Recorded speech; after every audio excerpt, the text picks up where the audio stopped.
You've been told to save your money. It's the first rule of personal finance, right? From the time you were a kid with a piggy bank, the message has been drilled into your head. Be responsible. Build an emergency fund. Put it in a savings account. Your parents said it, your teacher said it, and every bank commercial you've ever seen reinforces it. The idea is that having a big pile of cash sitting in an account is the ultimate sign of financial security. It feels safe, it feels smart, and it feels like you're doing the right thing. It's the conventional wisdom that has been passed down for generations, a cornerstone of how most people think about their finances. The problem is, this advice is outdated, incomplete, and frankly, it's keeping you from building real wealth. The very act of diligently saving, of watching that number in your savings account slowly tick up, might actually be making you poorer every single day.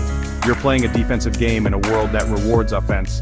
You're taught to protect what you have, but you're never taught how to make what you have grow exponentially. This is the fundamental difference between how the average person is taught to handle money and how the wealthy actually do it. But here's the truth. The wealthy don't save like that because they know something you don't. In their world, cash is trash. Let's talk about why. They understand that money is a tool, not a treasure to be buried. It's an active employee that should be working for you 24/7, not sitting idle on the sidelines losing its power. Today we're going to break down this mindset, understand why holding cash is one of the riskiest financial moves you can make, and reveal the strategies the wealthy use to actually grow their money, not just save it. So make sure to smash the like button for the YouTube algorithm and let's get into it. Let's be honest, there is a powerful psychological comfort that comes from seeing a large cash balance in your bank account. It feels like a safety net, a buffer against life's uncertainties. If your car breaks down, you lose your job, or a medical emergency pops up, that cash is there to save the day. It's liquid, it's accessible, and it represents immediate security. Society has conditioned us to believe that this pile of cash is the ultimate measure of financial stability. It's a very tangible and straightforward way to feel in control of your financial life.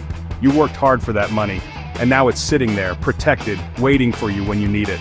No risk, no volatility, just pure, simple security. Or so you think. The problem is, this feeling of safety is a complete illusion. It's a dangerous financial trap, disguised as responsible behavior. While your money is sitting safely in a savings account, a silent thief is at work, stealing its value piece by piece, day after day. That thief is called inflation. Every year the prices of goods and services go up, gas, groceries, housing, you name it. This means that the dollar you have today will buy less tomorrow.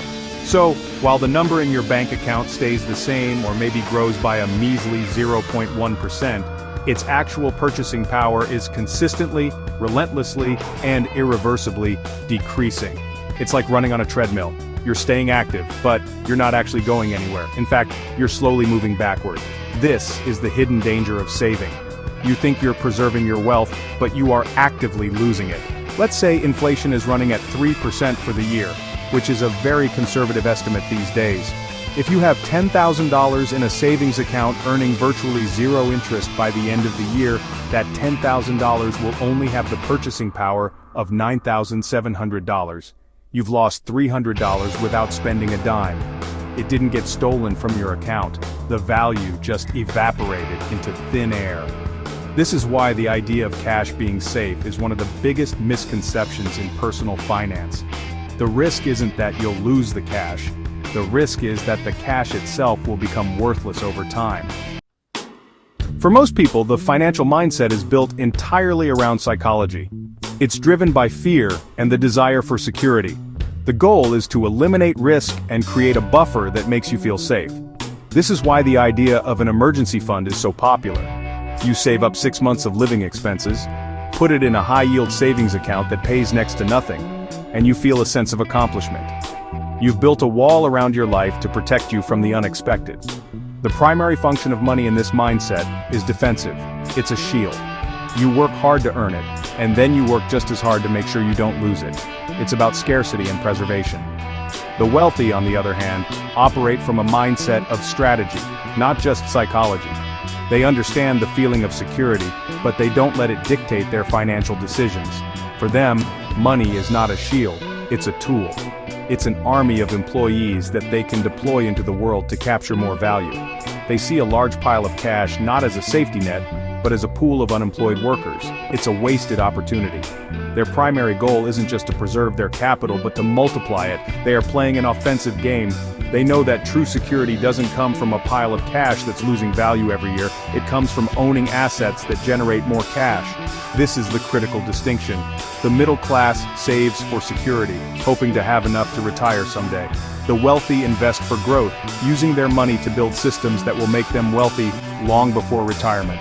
They use leverage, they take calculated risks, and they understand that the biggest risk of all is not taking any risk at all. While the average person is worried about losing the $10,000 they have in savings, the wealthy person is figuring out how to turn that $10,000 into $100,000. It's a fundamental shift from, how do I protect what I have, to, how do I make what I have create more. This isn't about greed, it's about understanding the rules of the game. So if the wealthy aren't hoarding cash in savings accounts, what are they actually doing with their money? First, let's be clear, they do keep some cash. They are not financially reckless. They typically maintain enough liquid cash to cover their short-term expenses and seize immediate opportunities, maybe 3 to 6 months of operating costs, just like a standard emergency fund. But that's where the similarity ends. For them, this cash is not a long-term savings plan. It is working capital. It's the money they need on hand to operate their lives and their businesses. Anything beyond that minimum threshold is considered lazy money, and it gets put to work immediately. The vast majority of their net worth is not in cash, it's in assets. Specifically, they invest in cash-flowing assets. These are investments that don't just hopefully appreciate in value over time, but that also generate a regular, predictable income stream. Think of things like rental properties where tenants pay you rent every month, or dividend-paying stocks where companies send you a check every quarter just for being a shareholder. They might own a piece of a business that produces profits, or invest in bonds that pay regular interest. The goal is to own things that put more money into their pocket, month after month, year after year. This creates a powerful, self-sustaining financial engine. Furthermore, they master the art of leverage. The wealthy use other people's money to multiply their returns. For example, instead of using $500,000 in cash to buy one rental property, they'll use that $500,000 as a down payment to buy 5 properties worth $2,500,000, borrowing the rest from the bank. Now, they have tenants in 5 properties paying down their mortgages and generating cash flow for them. They control a much larger portfolio of assets and magnify their potential returns exponentially. They're using the bank's money, which they borrowed at a relatively low interest rate, to buy assets that are appreciating and producing income at a much higher rate. This is how wealth is not just built, but explosive growth is achieved. It's a strategy of multiplication, not addition. There's a persistent myth that if you're just disciplined enough, you can save your way to becoming a millionaire. The idea is that if you cut your expenses, live frugally, and consistently put money away, you'll eventually reach financial freedom. While the discipline involved is admirable and absolutely necessary, the strategy itself is fundamentally flawed. Trying to save your way to wealth is like trying to fill a bucket that has a hole in the bottom. That hole is inflation, and no matter how much water you pour in, you're constantly losing some. The math just doesn't work in your favor over the long term. Let's run a simple scenario. Imagine you want to save $1 million for retirement. If you save $500 a month, it will take you 166 years to reach that goal. Okay, let's say you're a super saver and you manage to put away $2,000 a month. It will still take you over 41 years. And here's the kicker, by the time you saved that $1 million, it won't have the same purchasing power it does today. Thanks to inflation, your hard-earned $1 million might only be worth half of that in real terms.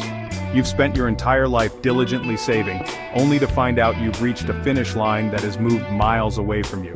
This is the ultimate danger of relying solely on saving. You are fighting a battle against time and inflation that you are mathematically guaranteed to lose. Holding on to cash for long periods is not a strategy for wealth. It is a strategy for guaranteed loss of purchasing power. Every dollar you keep in a savings account beyond your immediate emergency needs is a dollar that is not working for you. It's not growing, it's not compounding, and it's not building you a future. It's just sitting there, slowly eroding. True financial freedom isn't about amassing a pile of cash. It's about building a portfolio of assets that outpaces inflation and grows your wealth faster than you could ever save it. Alright, so if holding cash is a losing game, what's the practical, actionable plan for the average person? It's not about being reckless or getting rid of all your cash tomorrow. The strategy is a balanced, intelligent approach that mimics what the wealthy do, but on a scale that works for you. The very first step is to establish your foundation. You absolutely need an emergency fund. Calculate your essential monthly living expenses, rent or mortgage, utilities, food, transportation, and save up 3 to 6 months worth of that total. This is your sleep at night money. This is the cash you keep liquid and accessible in a high-yield savings account. This is your defense. Once that foundation is built, you must change your mindset. Every single dollar you earn above and beyond your living expenses, and that emergency fund should be seen as an employee. Your job is to be a good manager and put that employee to work. This means you need to start investing. Don't be intimidated by this word. Investing can be as simple as opening a Roth IRA and consistently contributing to a low-cost index fund like one that tracks the S&P 500. This is not about picking hot stocks or timing the market. It's about systematically and automatically converting your trash cash into productive assets that have the potential to grow and compound over time. The goal is to make this a habit. Set up automatic transfers from your checking account to your investment account every single payday. Pay yourself first before you pay your bills or buy that extra coffee. You are shifting from a consumer and saver mindset to an owner and investor mindset. You are using your money not just to live for today, but to build a machine that will provide you with freedom tomorrow. Your cash is for short-term security, your assets are for long-term wealth. By separating these two functions, you stop playing the bank's game of saving and start playing the wealthy's game of growing. This is how you win. So let's bring this all together. For your entire life, the system has been designed to make you a good saver. The banks told you to save, school taught you to budget, but no one taught you what the wealthy figured out early. Cash loses value every year. Assets grow. The financial advice given to the masses is designed to keep them running in place, feeling secure while their financial power slowly drains away. It's advice that benefits the banks who use your deposits to lend out at a higher rate, but it doesn't benefit you. The wealthy understand this. They opt out of this system by refusing to let their money sit idle. They treat cash as a temporary tool, a means to an end, not the end itself. It's the raw material they use to acquire the real drivers of wealth: businesses, real estate, stocks, and other assets that generate income and appreciate in value. This isn't a secret reserved for the ultra-rich in private jets. The principles are accessible to everyone, regardless of your income. The strategy is the same whether you're investing $100 or $1 million. You don't need to be rich to start thinking like the rich. You just need to stop treating money like something to hold, and start using it like something to multiply. The shift is simple, but profound. It's moving from a psychology of fear to a strategy of growth. It's understanding that true financial security doesn't come from a pile of depreciating paper money, but from a portfolio of appreciating, income-producing assets. It's time to unlearn the lessons that have held you back and adopt the mindset that builds real, lasting wealth. Because in today's world, cash isn't king. Cash is trash, unless you know how to use it. Thanks so much for watching. Smash the like button if you haven't already. Subscribe for more content, and I'll see you in the next video.